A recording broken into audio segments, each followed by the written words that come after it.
Aujourd'hui, on va voir l'art de gérer les menaces. Il y a des moments dans ta vie où tu te sens menacé, que ce soit dans ton couple, au travail, avec tes amis ou encore pour ton argent. Eh bien, sache que c'est tous notre cas. Tous les jours, nous faisons face à des dangers qui mettent à mal notre sécurité et équilibre. Je vais t'expliquer aujourd'hui ce que peut t'apporter le stoïcisme dans ta vie quotidienne et tu vas voir, je te le confirme, ça va changer ta vie.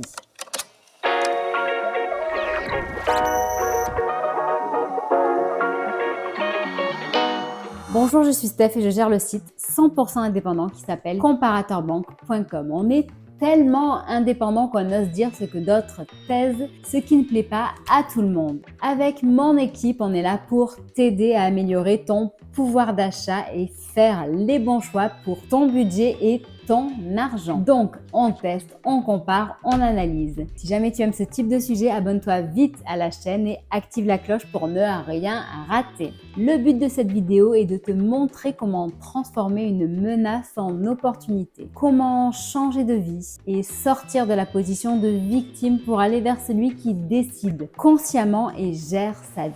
Je me suis fortement intéressée au stoïcisme il y a une dizaine d'années. À l'époque, mon couple traversait une période difficile. Je venais de changer de vie. Retour en France après une période d'expat en Asie. La santé était moyenne. Bref, ce n'était pas la meilleure époque de ma vie. On peut même dire que c'était la pire en fait. Je ne voyais pas comment sortir de ça. Je n'aurais jamais pensé que le fait de faire des recherches sur cette méthode, d'appliquer ces principes et de les pratiquer encore et encore allait entraîner un changement si profond sur moi, mon entourage et aussi mon avenir.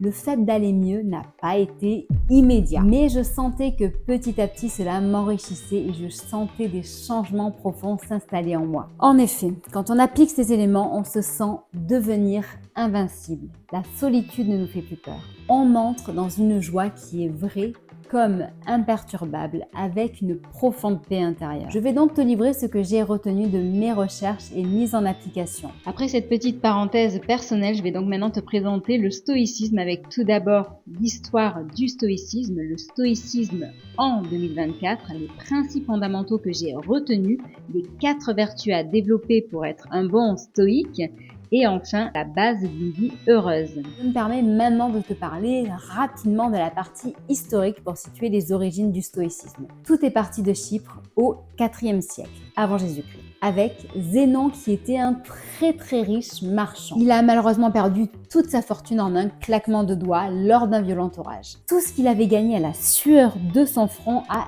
disparu.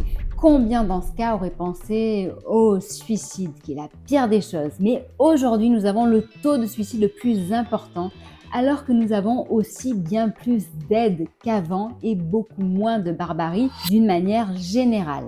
Combien se sentiraient complètement perdus et ne sauraient pas quoi faire face à une telle perte? Eh bien, Zénon de son côté est resté calme.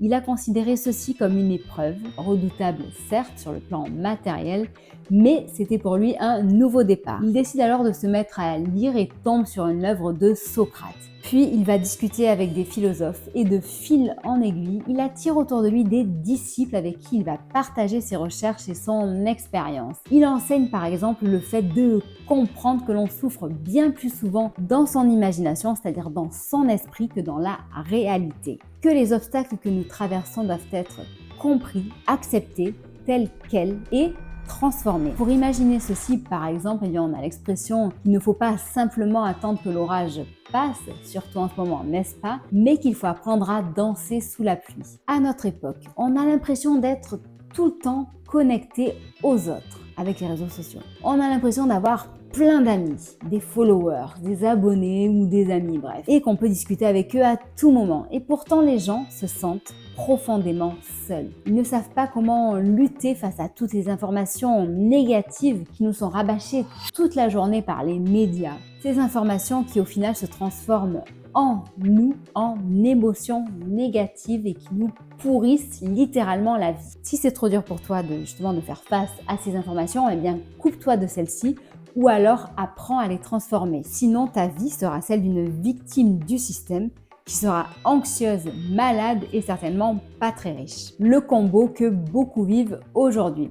C'est pour cette raison que le stoïcisme permet justement de sortir de cette chape de béton qui te plombe, comme l'addiction aux réseaux sociaux, la passivité ou le fait de subir sa vie en étant dans l'attente de l'autre, que l'autre t'apporte l'amour que tu n'as pas pour toi-même, que l'État t'apporte l'argent que tu penses ne pas être capable de gagner par toi-même, la victimisation quand tu penses que le problème vient de l'autre et non de toi. Tu ne dois certainement pas connaître l'effet miroir. Voici maintenant les principes fondamentaux que j'ai retenus du stoïcisme, comme par exemple la dichotomie du contrôle, ou la fameuse citation « Donne-moi le courage d'accepter ce que je peux changer, la force de changer ce qui peut l'être, mais aussi la sagesse de distinguer l'un de l'autre. » Il faut comprendre que le résultat de ce que nous entreprenons ne dépend pas à 100% de nous. Donc, à quoi bon stresser sur quelque chose qui n'est pas encore arrivé, que ce soit tes examens à l'école, les résultats d'analyse de santé? À quoi bon pleurer trop longtemps sur quelque chose qui a eu lieu, une dispute, une information ou une photo qui a fuité, la perte d'un proche malheureusement, ou à quoi bon s'énerver violemment sur quelque chose qui pourrait se passer, la jalousie dans un couple, la perte d'argent qui n'est pas encore arrivée, bref, tout ceci est une perte de temps et d'énergie. La deuxième chose est la pratique de l'indifférence intelligente et la résilience face à l'adversité qui sont une clé importante. Que tu sois fauché, que tu sois en prison, que tu perdes quelqu'un de proche, bref, qu'importe les difficultés que tu vas rencontrer ou as déjà rencontrées, l'être humain résiste, survit et prospère si son état d'esprit est bon. Les choses sont et il faut l'accepter ainsi. Seul le présent compte pour transformer ce qui est. Notre société se concentre souvent sur le résultat. Le poids que tu fais, la note sur ton cahier de notes, le résultat d'une entreprise, le nombre sur ton compte en banque. Mais tout cela ne dépend pas que de toi. Le poids que tu fais, par exemple, va dépendre de tes gènes, de tes hormones, de ton transit, de ce que tu as fait la veille. Ce qui compte est que tu sois bien dans ton corps et le travail que tu entreprends pour l'entretenir. La note de tes examens, c'est pareil. Ce qui compte, c'est la volonté, l'envie, ton attention en cours, ton ingéniosité, ce que tu feras de ce que tu as appris. Le résultat d'une entreprise, c'est pareil. Pourquoi ne pas regarder ce que l'entreprise apporte à la société, à ses employés, à ses partenaires, le solde que tu as sur ton compte? Pourquoi ne pas plutôt regarder ce que tu fais de ton argent et ce que tu entreprends pour mieux le gérer? Tout ne dépend pas de toi, malheureusement. Il faut mettre les choses en perspective. Je ne dis pas qu'on s'en fout complètement d'avoir un 0 à un contrôle de maths. Mais malheureusement, si tu as été malade la veille ou que le sujet sur lequel tu es tombé, eh bien, tu n'étais pas prête, eh bien, c'est comme ça. Tout cela ne dépend pas que de toi. Voici maintenant les vertus à développer et à acquérir pour être plus stoïque. Tout d'abord, la sagesse pour distinguer ce qui est de ton ressort et ce qui ne l'est pas. Ce qui permet d'avoir donc du recul sur les événements. Et donc, au lieu de réagir avec une émotion brute comme la tristesse, la peur, la colère, tu vas analyser le tout et le transformer. Tout ceci n'est possible qu'avec le courage qui est la deuxième vertu. Il sera à la fois mental et physique. Il te permettra de continuer à faire face à l'adversité et de résister à la tentation de facilité. La tempérance, qui est la troisième vertu, c'est le fait d'avoir un contrôle sur soi, de se différencier de l'animal qui réagit à une situation d'alerte.